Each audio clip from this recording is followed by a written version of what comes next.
말씀 이 한절인데요. 한 목소리로 다 같이 공독하겠습니다. 시작. 화평하게 하는 자는 복이 있나니 그들이 하나님의 아들이라 일컬음을 받을 것이며. 다시요. 화평하게 하는 자는 복이 있나니 그들이 하나님의 아들이라 일컬음을 받을 것이며. 아멘. 우리가 살고 있는 이 시대는 화평이 없는 시대라고 말하는 것 같고 불안한 시대라고도 말합니다. 그 불안의 요소는 여러 가지겠죠. 최근에는 뭐 자연재해 앞에서 불안에 떨고 있는 사람들이 참 많습니다. 우리 대한민국은 어찌 보면 지진의 안전지대라고 여겼던 나라인데 학자들은 더 이상 안전지대라고 말하지 않습니다. 쓰나미, 또 몇 년 전에 또 일본을 강타했던 또 수많은 희생자가 배출됐던 쓰나미, 수많은 자연재해가 지금 지구 전역에서 일어나고 있어요. 그뿐입니까? 여러분, 우리를 불안케 하는 요소들이 굉장히 많습니다. 청년의 관점에서 얘기하면 내 미래가 보이지 않는 그 미래가 불안하고, 언놈하고 또 언년을 또 만나서 결혼할까, 이런 결혼의 문제를 고민하고, 그럼 결혼하면 끝나나요? 자식은 몇을 낳을까? 그 자식은 또 잘 자랄까? 늘 불안의 요소예요. 그런데 하나님 아들이라고 불려지는 그들은 특징이 있는데 화평하게 하는 자라고 오늘 말씀하셨습니다. 화평하게 하는 자. 여러분, 오늘 하나님께 예배 드리러 오신 여러분 실제로 여러분 마음속에 지금 화평이 있으십니까? 여러분들 마음의 주 안에서 평안하십니까? 여러분들 가정은 또 평안하십니까? 여러분들 삶 자체가 다 평안하십니까? 다 평안하기만 했으면 너무 좋겠어요, 사실. 근데 우리의 생각대로 다 평안하지만 않잖아요. 예기치 않은 문제가 불거지기도 하고, 생각지도 않은 일들이 딱 터져. 교회도 마찬가지. 생각지도 않은 일들이 벌어지는 거예요. 늘 우리는 이런 불안의 요소를 끌어안고 살고 있기 때문에 그래서 불안의 시대라고 말합니다. 그런데 예수님은 우리에게 또 이렇게 선포하셨어요. 화평하게 하는 자는 복이 있고 그런 아들은 이런 은혜를 받아요. 하나님의 아들이라 일컬음을 받는다고 말씀하셨어요. 그러면 도대체 화평하게 하는 게 뭘까요? 화평하게 하는 자, 영어로 얘기해 볼게요. 그럼 그게 더 쉬워요. 피스메이커. 화평을 만드는 자.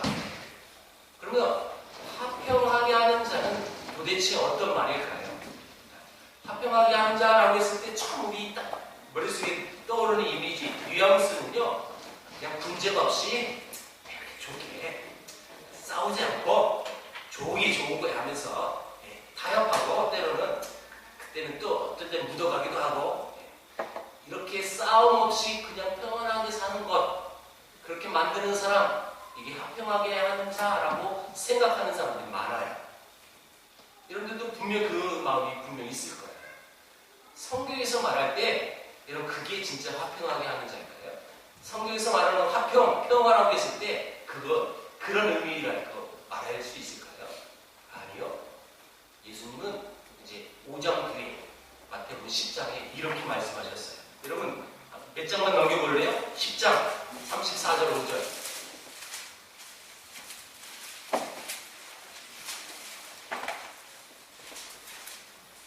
10장 34절 5절.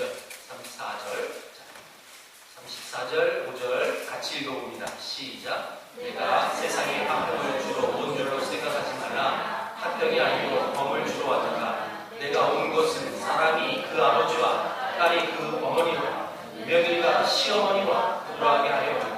예수님이 이 땅에 오신 목적은 화평을 주러 온 게 아니래요. 검을 주러 왔대요. 그래서 그 사람이 아버지하고, 여러분 어머니와 딸이 싸우게 만들고 며느리가 시어머니가 싸우게 만들고. 그래서 내가 온 목적은 불화하게 하려 합니다. 아니 앞에는 화평하게 하는 자는 복이 있다고 말할 때가 언제고 10장에서는 왜 이렇게 말해요? 예수님 너무 이중인격자 아니에요? 이게 무슨 말일까요? 예수님이 내가 온 목적은 너희들 화평을 주러 온 게 아니라 검을 주러 왔고 너희들 불화하게 만들려고 왔대요. 이 말을 이해가 되면 화평하게 하는 자가 어떤 말인지 이해가 됩니다. 무슨 얘기냐? 네, 좋은 게 좋은 거다. 네, 그냥 때로는 타협하고 세상 정신과 세속 정신에 때로는 묻어가서 싸움 일으키지 않는 것, 그게 화평하게 하는 것이다 라고 생각하면 절대 오산이라는 거죠. 이 의미는 이겁니다. 지금 너희들이 세속 정신과 짝짝꿍에서 타협하고 그렇게 너희들이 보기에는 평온한 삶을 살아가는 것, 그게 화평한 걸로 여기지 말아라. 그게 진짜 화평이 아니다. 나는 그것을 위해서 너희들에게 검을 주러 온 자다. 다시 얘기하면 이 말씀은 진리와 본질과 여러분 세상 것은요 결코 섞이지 않는 거예요. 여러분 이것이 타협이 돼서 그냥 짝짝꿍에서 그냥 너무 포장하고 넘어가는 것, 그렇게 되어지는 게 아니라 여러분 그 모든 것이 이 진리의 말씀과 결속될 수 없기에 그 모든 것을 잘라버릴 수 있도록 내가 검으로 왔다. 내가 너희들에게 검으로 주려고 이 땅에 온 것이다. 그래서 너희들은 이 세속 정신과 짝짝꿍 되지 말고 그 모든 것을 잘라서 때로는 그것이 불화가 될 수 있어요. 그것 때문에 가족 간에 여러분 벌어질 수 있어요. 그럼에도 불구하고 그것을 지켜내라. 진리와 이 본질은 여러분 결코 세속 정신과 섞이지 않습니다. 예수님은 그걸 얘기하는 거예요. 여러분 예를 들면 공산주의와 자본주의가 하나 될 수 없는 것입니다. 생각이 다르고 여러분 사물에 대한 견해도 달라요. 다 다르기 때문에 이것은 섞여지지 않아요. 어느 하나는 무너져야만. 여러분 지난날의 역사를 보세요. 공산주의와 민주주의에 싸워서 여러분 분쟁하는 국가가 얼마나 많아요. 우리가 그랬고 우리가 곧 가게 된 베트남도 마찬가지. 근데 대부분 민주주의가 승리하는데 베트남만큼은 공산주의가 승리해버린 거예요. 그러니까 지금도 그게 공산주의, 사회주의 국가가 된 거고요. 무엇인가 하나는 없어져야 여러분 그 나라가 뭐 공산주의가 되든 자본주의가 되든 뭔가 되는 거예요. 그러나 우리나라는 아직 대체하고 있는 거고요. 절대 섞여지지 않아요. 여러분 이 남북이 섞여지지 못하는 거예요. 그래서 뭔가 하나는 없어져야 돼요. 공존이 안 된다네, 공존. 그래서 여러분 만약에 우리 북한하고 우리 대한민국하고 통일이 되는데 자 우리 통일하자. 오케이 딱 했어요. 그런데 너희들은 계속 공산주의, 우리는 자본주의. 이게 안 된다는 거죠. 자본주의가 되려면, 민주주의가 되려면 여러분 우리가 통일을 하는 거고 북한은 늘 꿈꾸는 거 있죠. 적화 통일. 우리가 핵무기 개발해가지고 겁나게 만들어가지고 미국도 겁나게 만들어가지고 그래서 계속 미사일을 개발하는 거예요. 그렇게 해서 자기 공산주의를 통일하는 거예요. 이 말은 내가 조금 양보해서 서로 타협해서 좋은 게 좋은 거야. 그게 화평이 아니다. 시어머니 따로, 시아버지 따로, 남편 따로, 시누이 따로. 여러분 그래서 서로 침략하지 않는 평화 조약을 맺어서 그럼 너희 당신들 믿는 신은 인정하고 나도 인정해 주세요. 이런 타협이 아니라는 거죠. 그래서 예수님 검을 우리에게 들려주려고 이 땅에 오셨다라는 거죠. 그래서 여러분 하나님의 백성은 때로는 이 진리의 말씀 안에 거할 수 있도록 하나된 마음을 갖기 위해서 때로는 여러분 대치할 수도 있어야 돼요. 여러분 그런 부분, 진리의 부분은 우리가 싸워야 되는 거예요. 근데 싸우게 이러면 어떻게 화평하게 되느냐는 거예요. 그 문제 때문에 가정이 불화가 생겼는데 그럼에도 불구하고 그것이 화평하게 한다는 거예요. 자, 여러분들이 이 화평하게 한다는 것을 그냥 싸우지 않는 것이라고 생각할까봐 이렇게 얘기한 거예요. 지금 화평이 뭘까 도대체. 두 번째, 이런 화평이라는 것이 무엇일까요? 그것은 또 이렇게 표현할 수 있습니다.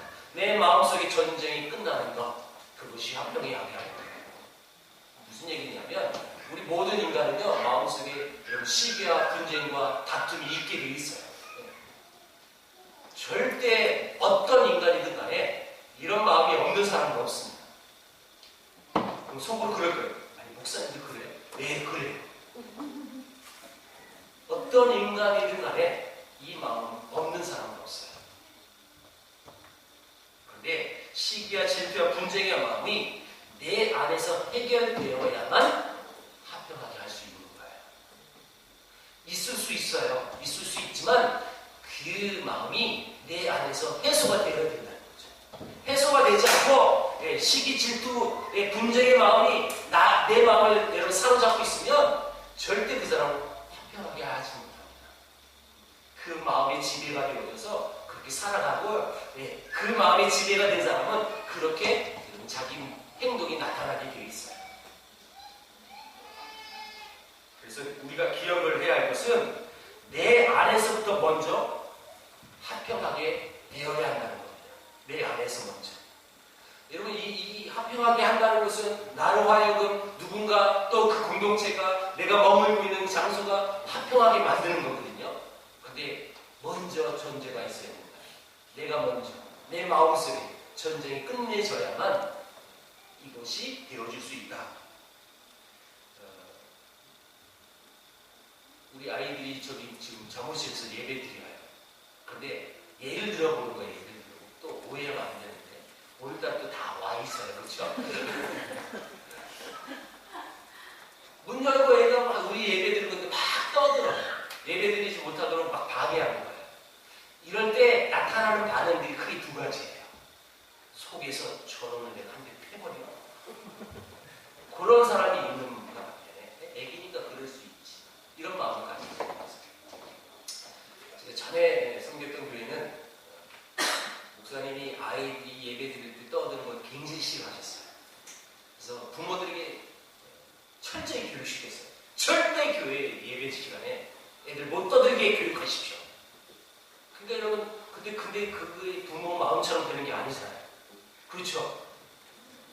걔가 부모의 마음대로 되어주면 그건 성인이죠. 내 컨트롤에 벗어날 수 있단 말이에요. 그렇게 되어지면, 그렇게 교육받았기 때문에 안절부절하는 거예요. 또 혼날까 봐. 오해하지 마세요. 우리 교회는 그런 교회 아니에요. 무슨 얘기를 하려고 하느냐? 만약에 그런 상황이 벌어졌을 때 내 마음속에 천불이 일어나가지고 저거 조용히 못 시켜. 이런 마음을 갖고 있는 사람은 절대 화평하게 하는 자가 아니에요. 내 마음속에 먼저 지금 전쟁이 일어나요. 여러분, 그 전쟁이 내 마음속에서 먼저 해결돼야 해요. 그러니까 애들 조용하잖아요. 지금 저 뒤에서. 오해 안 했으면 좋겠어요. 저는 그런 목사 아니에요. 네. 떠들 수 있어요. 여러분 꼭 기억하세요. 저희가 전에도 얘기했는데 아이들이 이 안에서 떠들 수 있는데 눈을 돌리면 안 돼요. 대신 여러분 무감각하고 너한테 관심 없는 걸 보여줘야 되는 거예요. 더 관심 주면 아이는 더 울게 돼 있거든요. 무슨 얘기하고 싶냐면 내 마음속에 이런 평화로움이, 화평함이 이런 다스려져야지. 그래야 우리가 어느 곳에서도 화평하게 하는 사람이 되는 거지. 내 마음속부터 분쟁이 일어났어요. 내 마음속에 전쟁이 끝나지 않았어요. 절대 여러분 화평스럽게 삶을 살아가지 못합니다. 여러분 내 속에 전쟁이 끝나야만 이렇게 여러분 일컬음을 받을 수 있습니다. 하나님의 아들이라 일컬음을 받는다는 거예요. 그러므로 화평은 가장 먼저 내 안에서 먼저 이루어져야 합니다. 근데 비밀이 하나 있죠. 내 안에 그 복음이 들어오는 거에서 진짜 하나님이 어떤 분이신지 발견하면서 여러분 그런 사람은 해결할 수 있는 거예요. 내 안에 하나님이 진짜 사랑이 뭔지 모르고 그 하나님의 그 통로가 어떻게 삶을 살아가는지 그걸 모르는데 어떻게 그렇게 살아갑니까? 여러분 예수 믿지 않는 시대 식구 그들에게 여러분 어떻게 우리 다가야 합니까? 예를 들어보면요. 여러분 미운 신혼이 있으면 옷 한 벌 더 사주는 거예요. 시집 안 갔으면 좋은 남자 소개시켜주는 거예요. 또 알아요? 결혼할지 또 이런 마음으로 살아가야 한다는 거죠. 시어머니가 예수 믿지 않아요. 어머니 예수 안 믿으면 내가 안 모실 거예요. 협박해서. 그래서 그 시어머니 예수 믿기 위해서 40일 금식기도 하고 그럴 필요 없다는 거예요. 그게 온전한 방법이 아니라는 거죠. 그게 합평하게 하는 자가 아니에요. 성령의 방법이 아니라는 거예요. 합평하게 하는 자의 반대말은 트러블 메이커예요. 트러블 메이커는요, 이 사람이 가는 곳은 화평이 깨지게 돼 있어요. 화평이 있다가도 없어져요. 이 트러블을 일으킬 수 있는 요소 중에 하나는 그 근본 원인은 물론 죄이겠죠. 근데 그 죄 중에서도 그런 트러블이 문제가 불거질 수 있었던 가장 인간의 기본적인 욕구 중에 하나, 그게 우월의식입니다. 나는 남들보다 달라. 나는 당신보다 달라. 나는 남들보다, 저 사람들보다 하나님의 은혜를 더 받았어. 나는 남들보다 남다른 달란트가 있어. 나는 남들보다 더 많이 헌신하고 더 많이 섬겨. 이런 우월의식을 갖고 있으면 반드시 여러분 트러블이 되어집니다. 지금 여러분 화평하게 하는 자를 설명하기 위해서 그 반대말을 지금 소개하고 있는 거예요. 항상 이런 마음을 갖고 있는 사람은 문제가 되어집니다.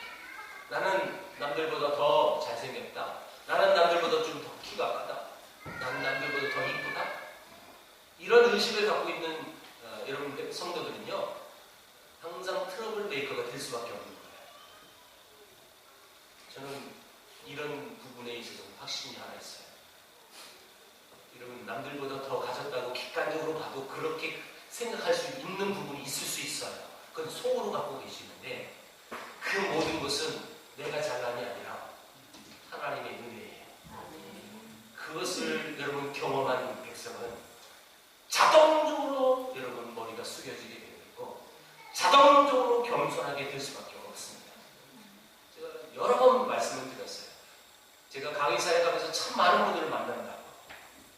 사회적으로도 정말 높은 자리에 있고 정말 사회적으로도 정말 인정받을 수 있는 자리에 있는 분들, 그런 명함들을 받아요. 의대 교수들도 많고 아주 뛰어나신 분들인데 그런 분들이 정말 사회적으로도 여러분 인정을 받을 수 있는 그들이 이게 하나님의 은혜인 것을 깨닫고 겸손하신 분들을 만날 때마다 제 마음속에 늘 느껴지는 게 있어요. 여러분 너무너무 감동을 받아요. 은혜를 여러분 실제로 받아요. 근데 반대로 그런 지위가 있어요. 나 이런 사람이에요. 나 이렇게 자기 자랑을 하지 않아도 여러분 그 몸에 밴 사람이 있어요. 여러분 나 이런 사람이야 까불지만 이런 말을 이렇게 하는 사람이 어디 있겠어요. 그렇죠? 성도인데 그런 사람 하나도 없어요. 그런데 그 마음에 깔고 있는 사람이 있어요. 말하지 않아도 보여야 되거든요. 그런 사람을 볼 때마다 가슴이 아파요. 난 교만하거든요. 이게 보여지는 거거든요. 그래서 항상 우리 성도들이 가져야 할 자세는 이겁니다. 남들보다 더 많이 받으셨습니까? 남들보다 남다른 하나님의 은혜를 받으셨으니까 내가 잘남이 아니라 하나님의 은혜인 것을 고백하십시오. 더 교만한 게 아니라 더 겸손하십시오. 낮아지십시오. 그게 은혜예요. 그런 사람은요 합평하게 하는 겁니다. 반대로요 그렇지 못한 사람은요 트러블 메이커가 되고 항상 그 사람이 있는 곳은 문제가 생겨집니다. 사실 우리 한국 사람이 굉장히 우월의식을 많이 갖고 있어요. 우리나라에서 일하는 외국 근로자들 많이 있잖아요. 저는 많이 목격했어요. 식당에 가면 연변 아줌마들 굉장히 무시하는 바람이에요. 공장들, 또 우리 안산에 있으니까 이 안산 공장들이 시야공단에 가보면 저는 옛날에 저는 직장 생활할 때 이 안산 시야공단 거래처가 엄청나게 많아서 굉장히 많이 보는 사람이에요. 이 외국 근로자들, 동남아 근로자들 굉장히 무시합니다. 굉장히 여러분 함부로 대하고요. 그냥 말이 아니에요. 그냥 말 가운데 다 욕이에요. 어떤 나쁜 기업주는 임금도 안 줘요.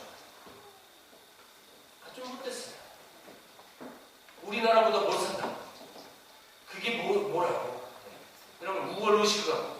하나님 보고 있단 말이에요. 여러분 그래서 그걸 여러분 희화한 개콘 프로그램 사장님 나빠요 그런 거잖아요. 인간은 조금만 가져도 이렇게 우월감을 갖고 사는 그것이 인간의 본성입니다. 그런데 하나님의 백성은 그 남들보다 더 가질 수 있었던 그 우월의 요소를 내 노력이 아닌, 내 조건이 아닌 하나님의 은혜인 것을 고백하는 그 마음을 갖고 있는 자가 진짜 합당하게 하는 자예요. 그래서 이런 우월감이 나를 지배하지 못하도록 우리는 계속 우리를 여러분 견제하고 나 스스로가 은혜의 지배가 내 마음을 지배하고 있다면 교만하지 않아요. 우월감이 있지 않아요. 트러블 내지 않아요. 품고 가는 거죠. 품고 가는 거. 예수님이 이 사도 바울이 에베소서 2장 16절 17절에 이렇게 고백했어요. 원수된 것을 십자가로 소멸하시고 또 오셔서 먼 데 있는 너에게 평안을 전하시고 가까운 있는 자들에게 평안을 전하셨으니 여러분 우리 주님이 이 땅에 오신 목적은 평화입니다. 아까 여러분 불화를 주러 왔다는 것은 이 진리가 여러분 이 본질이 세상과 썩이지 않게 하기 위해서 하신 말씀이고요. 또 그 화평하고 또 평화로운 삶이 무엇인지 오해되지 않도록 여러분들에게 또한 제가 설명하기 위해서 그 얘기를 꺼내놓거든요. 본질적으로 예수님은 우리에게 평화를 주고 오신 분이잖아요. 복음이 바로 평안이고 내 속에서 그 전쟁이 끝나는 것이 여러분 그것이 실제로 화평케 하는 실제적인 삶입니다. 특별히 여러분 저는 이 선교 중에 선교사님들의 이야기를 참 많이 들고 있는 목사잖아요. 내가 전문적으로 알 수 있는 남들보다 더 많이 알고 있는 지식이 그거고 그래서 여러분들은 예화 속에 선교사 얘기를 참 많이 듣게 되어 있습니다. 왜냐하면 여러분들 이 교회를 다니시니까요. 어쩔 수 없겠죠. 이기풍이라는 이 깡패가 예수 그리스도를 믿을 수 있었던 그 매개체가 됐던 그 선교사가 샤멜 마펫이라는 선교사가 있습니다. 여기 샤멜 마펫이라는 분은 이기풍이 짱돌 던져서 턱뼈가 깨져버린 사람이고요. 늘 핍박을 당했던 사람이에요. 여러분 그도 인간입니다. 이걸 여러분 입장을 한번 바꿔보세요. 우리가 선교지 갔는데 나는 지금 좋은 미국의 좋은 대학교 나왔고 고등교육을 다 받은 사람이에요. 미국에 산다면 아주 잘 살 수 있는 조건이 있었어요.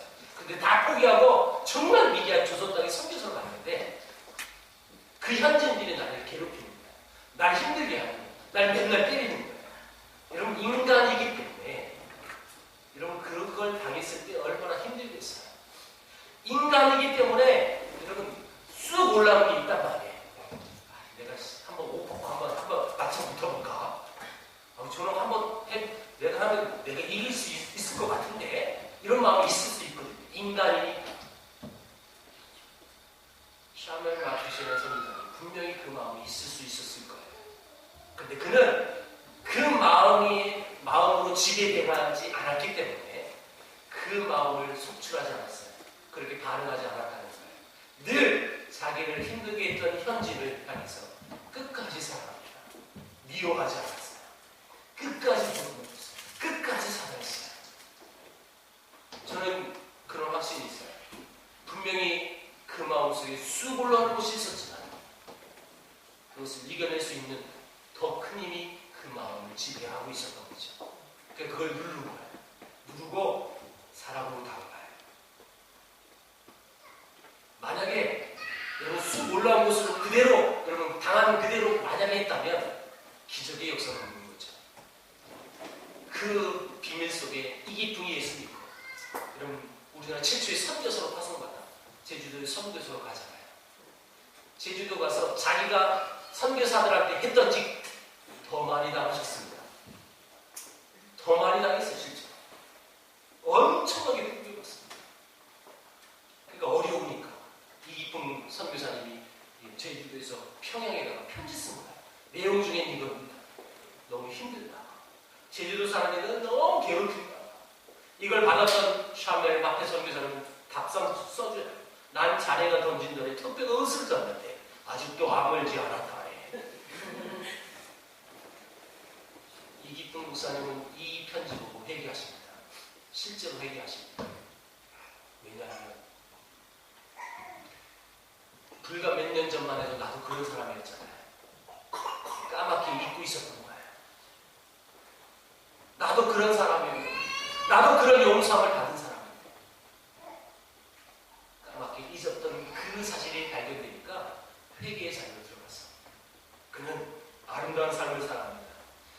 여러분, 만약에 이기쁨 목사님도 마찬가지로 나를 괴롭혔던 그 제주도 사람들, 내 속에 쑥 올라오는 그것으로 내가 삶을 반응했다면 제주도의 복음이 전해지기 어려웠을 겁니다. 누른 거죠. 내 마음속에 여러분 전쟁이 여러분 해결되어지니까. 그러니까 그가 또 아름다운 복음의 전도자의 삶을 살아가는 것입니다. 여러분, 예수를 믿으면 제일 먼저 깨달아 알아지는 것이 뭡니까? 용서받은 것을 깨닫는 거잖아요. 나도 그런 사람이에요. 나도 그런 용서함을 받은 사람이에요. 내가 똑같이 그렇게 하면 안 되지 라는 마음을 품고 나아가는 거예요. 하나님이 나의 죄를 위해 자기 아들을 주셨다는 이 사실 앞에 여러분, 이기풍이라는 이 사람은 얼마나 가슴이 미어졌겠습니까? 그것이 나를 하나님의 은혜 속에 들어가게 하는 것이죠. 그렇다면 어떻게 하면 도대체 이 화평을 내 삶 속에서 실천할 수 있을까요? 이 말씀 이어서 갑니다. 여러분, 복음 안에 들어온 사람은 그래서 용서의 사람이 되어야 합니다. 용서의 사람. 샤멜 마켓이 끝까지 자기를 괴롭혔던 그 인간을 끝까지 용서하며 다가갔더니 여러분 화평하게 만들었더니 그 영혼이 우리 한국 땅의 최초의 선교사가 되더라는 거예요. 이 용서의 삶은 여러분 피스메이커가 되는 것이죠. 여러분, 에베소서 4장 3절에 평화를 매는 줄로 성령의 하나 되게 하신 것을 힘써 지켜라 라고 말합니다. 힘써 지키라 라는 이 헬라어가 스푸다조라는 말인데, 이 말은 그 당시 어떨 때 쓰고 있는 용어였냐면 로마 시대에 여러분 원형 극장에서 검투사들끼리 싸우잖아요. 여러분, 이 로마 시민권자들이 이 극장 안에서 이런 서로 싸워서 죽여라. 그래서 검투사는요, 내가 살고 싶으면 상대방을 죽여야 내가 사는 겁니다. 누군가는 죽어야 한 사람은 사는 겁니다. 그때 이런 그 검투사에게 훈련시켰던 이 모든 훈련 책임자는 그가 싸움터에 이 결투장에 나갈 때 했던 말이 이거예요. 스푸다주. 너 살고 싶으면 죽을 힘을 다해서 그래야 네가 산다. 우리 성도들은 화평을 위해서 죽을 힘을 다해 싸워야 할 사명이 우리에게 있습니다. 로마 검투사들은 죽지 않으려고 스푸다조를 했다면 우리들은 그리스도 예수 은혜 때문에 스푸다조를 해야 하는 거예요. 베드로가 예수님께 이렇게 묻습니다. 형제가 나에게 잘못하면 7번 정도 용서해주면 됩니까, 예수님? 여러분, 이 말은요, 베드로가 예수님한테 칭찬받으려고 한 말이에요. 왜냐하면 7번 정도 하면 많이 한 거니까. 난 그런 사람이에요. 이렇게 뻐기면서 한 말입니다. 근데 예수님은 이상한 말 하죠? 70번씩 7번 죽이라. 그러면 490번 용서해주고 491번은 그냥 쳐라. 그런 뜻일까요? 그 의미가 아니죠? 끝까지 용서하라. 그러면서 주신 말씀이 1만 달란트 빚진 자 비유해 주는 거예요. 1만 달란트는요, 우리 한국 1년 예산입니다. 1년 예산. 여러분, 한국 1년 예산이 얼마인지 아세요? 엄청나게 많아요. 그 많은 재산을, 그 물질을 한 개인이 그 채무를 감당할 수 있어요? 파산신고 하겠죠. 이때는 파산신고 없었어요. 그러니까 여러분, 일반 달란트는 절대 빚을 갚을 수 없는 사람인데 여러분, 탕감받잖아요. 예수님의 그 이해가 뭡니까? 너희들이 그런 용서함을 받은 사람이야. 그 얘기하는 것이 바로 우리 크리스찬이 그런 용서함을 받았기 때문에 우리들도 그런 용서의 삶을 살아가야 한다는 것입니다. 엄청난 용서의 여러분 은혜를 우리는 사실 아무 조건 없이 받은 거예요. 일반 1000달란트는 좀 갚아라. 이런 조건 내비치지 않았고 그냥 답장감을 받는 거예요. 그래서 그 주님을 믿는 그 믿음이 내 모든 이런 불안을 일으키고 또 트러블을 일으킬 수 있는 그 모든 요소들을 여러분 내가 주를 믿는 믿음이 그걸 다 눌러버립니다. 그것이 나를 지배해버리면 여러분 우리는 여러분 실제로 용서하는 삶을 살 수 있는 것이고 피스메이커가 될 수 있다는 것입니다. 두 번째는 섬김과 나눔의 삶을 사는 것이 이것이 화평을 실천하는 삶입니다. 하나님은 우리를 창조하실 때 우리가 늘 하나님 공평하신 하나님이라고 고백하는데 이것만큼은 공평하지 않아요. 누구는 이렇게 생기게 돼 있고 누구는 이렇게 생기게 돼 있고 누구는 좀 키가 크게 생기겠고 누구는 좀 작게 생기고 누구는 좀 물질이 많이 있게 살고 누구는 적게 살고 이것만큼만은 공평하지 않은 것 같아요. 맞죠? 동의 안 하실 거예요?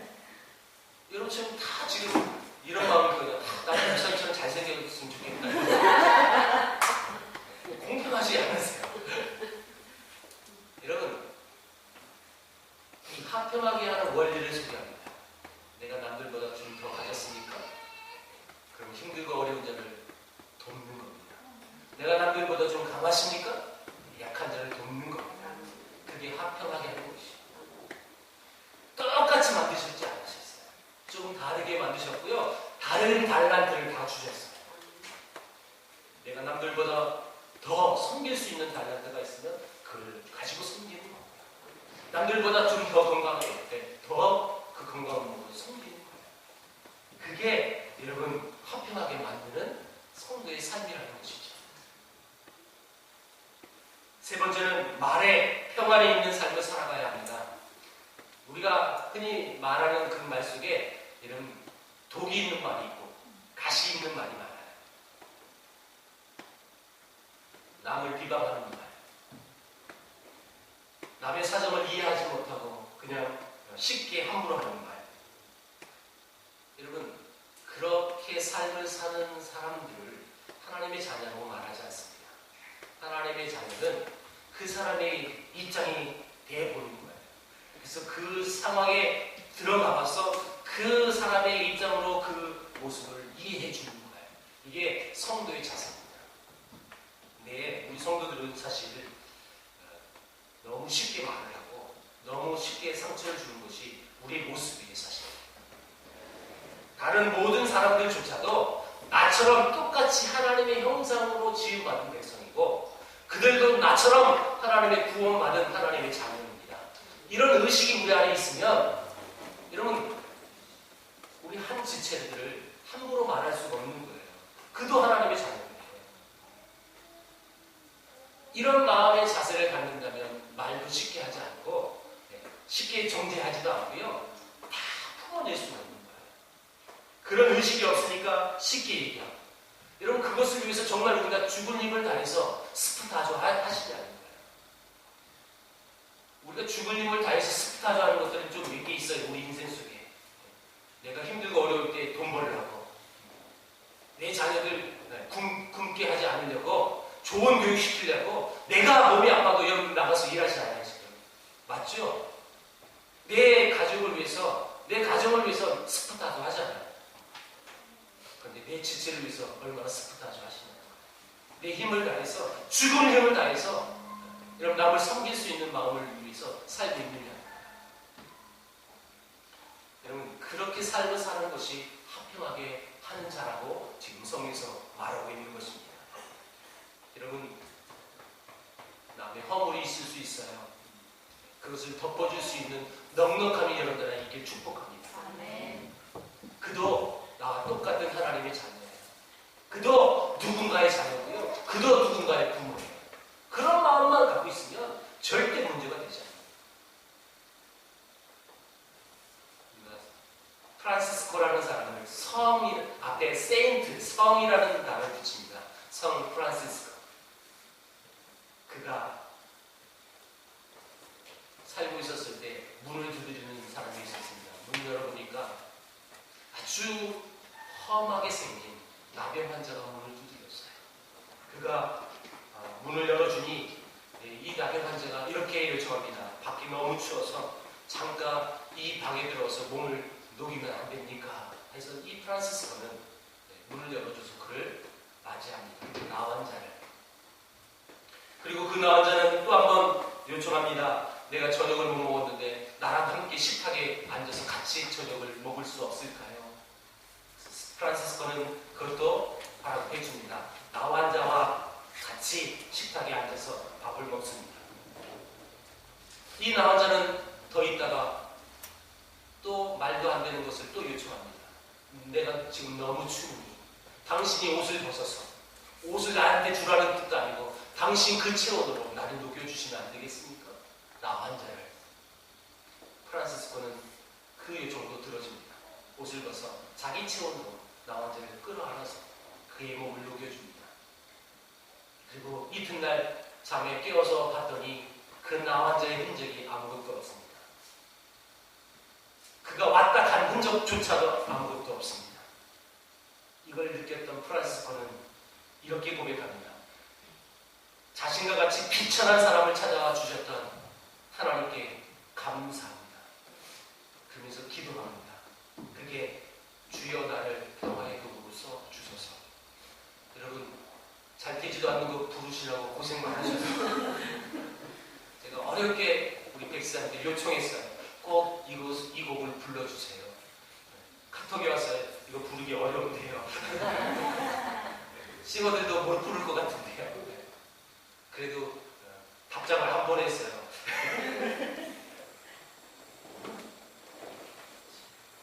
저는 사실 이 곡 어렸을 때 참 많이 불렀어요. 성가대에서도 많이 불렀고 이게 성가로 돼가지고 합창으로 많이 불려지고 하음명사 남성들이 부르면 참 멋있습니다. 하음까지. 근데 저는 음률이 좋고 그때 남성들이 굵은 목소리로 쫙 하음 넣어서 그 음색이 좋아서 좋아했던 곡이었는데 이 기도문이 쓰여졌던 비밀을 최근에 알게 된 거예요. 이런 나환자의 그가 나환자 하나님이라는 것을 알았기 때문에 하나님께 기도문을 쓰는 것이 바로 이 우리가 부르고 있는 이런 곡이었다는 거죠. 주여 나를 평화의 도구로 써주소서. 미움이 있는 곳에 살아. 원래 계획은 내가 부르는 거였어요. 원래 계획. 안 부를게. 의미를 다시 한번 되새겨 보세요. 미움이 있는 곳에 사랑을, 상처가 있는 곳에 용서를, 분열이 있는 곳에 일치, 의욕이 있는 곳에 믿음을 심게 하소서. 주여 나를 평화의 도구로 써주소서. 오류가 있는 곳에 진리를, 절망이 있는 곳에 희망을, 어둠이 있는 곳에 강력을, 슬픔이 있는 곳에 기쁨을 심게 하소서. 주여 나를 평화의 도구로 써주소서. 위로받기보다는 위로하며 이해받기보다는 이해하며 사랑받기보다는 사랑하며 자기를 온전히 줌으로써 영생을 얻기 때문이니 주여 나를 평화의 도구로 써주소서. 저와 여러분들이 이 고백처럼 주님 앞에 평화의 도구로 쓰임받기를 주의 이름으로 축복합니다. 말로만이 아니라 그러기 위해서 내가 어떻게 해야 하는지 그 내용에 다 적혀있어요. 감망하고 그냥 내버려 두는 거잖아요. 문제 투성이 속에 내가 뛰어들어갔어요. 미움과 상처가 분열이 있는 곳에 내가 희생함으로 인해서 내가 섬김으로 인해서 그 공동체가 회복되어진 것이고 내가 사랑받기보고 내가 위로받기보다는 내가 먼저 다가가서 위로하고 내가 먼저 사랑해주고 내가 이해받기보다는 내가 먼저 가서 이해해주고 그런 마음의 자세가 먼저 우리 안에 있어야 합니다. 그래야 우리가 화평하게 하는 자라고 불림을 당할 수 있는 거죠. 가만히 있어서는 안 됩니다. 말씀 맺습니다. 사랑하는 성도 여러분, 죽을 힘을 다해 스프타주 하면서 여러분 평화를 만드는 사람들이 되시길 주의 이름으로 축복합니다. 다툼이 있는 곳에 여러분들이 가면 그 다툼이 여러분 그쳐지고 분쟁이 있는 곳에 여러분들이 가면 그 분쟁이 여러분 화해가 되고 그 오해가 풀려져서 여러분들이 가기만 하면 피스메이커라는 이름이 여러분 불려질 수 있는 그런 사람이 되길 축복합니다. 그것이 우리가 살아가야 할 삶입니다. 여러분들이 가기만 하면 여러분 있던 사람들도 떠나버리고 여러분들이 가기만 하면 분위기가 쌓여지는 그런 삶은 하나님 원치 않은 삶입니다. 우리가 섬김으로 우리가 여러분 희생함으로 인해서 그 공동체가 살 수만 있다면 하나님 기꺼이 나눠드리겠습니다.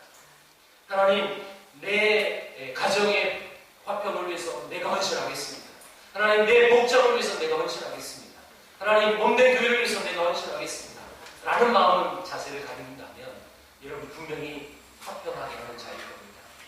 그 화평하게 하는 자의 삶을 살아가서 하나님의 아들이라가 일컬음을 받는 저와 여러분들의 주의 이름을 축복합니다. 축복합니다. 하나님 감사합니다. 우리가 무엇이간데 화평의 도구가 될 수 있겠습니까? 그러나 주님 나와